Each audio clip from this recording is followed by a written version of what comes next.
Well, hello again, fight fans, and welcome to another edition of the Speed Bag. Today, a segment I like to call Have We Learned Nothing? Now, earlier this week, UFC CEO Lorenzo Fertitta spoke to reporters and laid out a plan for Ronda Rousey's comeback in 2016. And I gotta say, it's a pretty ambitious plan. According to Fertitta, what's gonna happen is in the first half of the year, Ronda Rousey is gonna film 2 different movies, and then she's gonna come back and rematch Holly Holm at UFC 200 in July. That's just the first half of the year. It's like a little over 6 months all this stuff is going to happen. And that would be a lot to ask of anybody, but it's especially a lot to ask of Rousey in the situation she finds herself in at a kind of critical point in her career.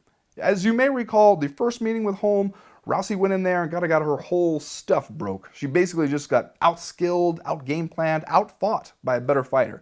Now she has to find a way to close some of those gaps, and she only has about 6 months to do it. But I mean, if you give Ronda Rousey 6 months to work on her kickboxing or countering Holm's kickboxing, or basically just changing up her style and finding a new way to go at this problem, I believe Ronda Rousey could probably do it. She's a driven individual, she's a great athlete.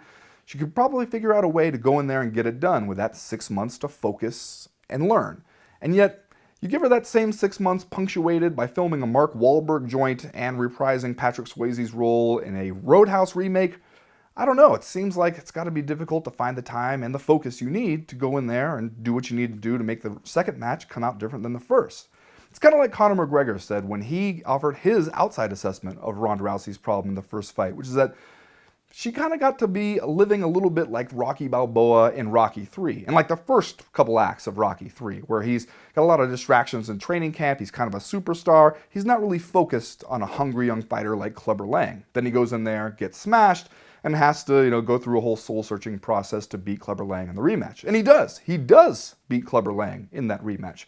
Although I don't recall him filming 2 different movies before he did it. Although that would have been an interesting plot twist, and the Academy loves movies within a movie kind of setup.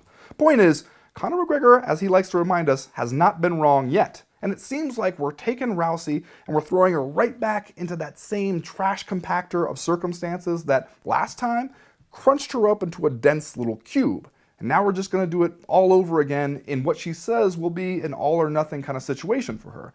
And this time it seems like we're not even giving her the opportunity to give it the all.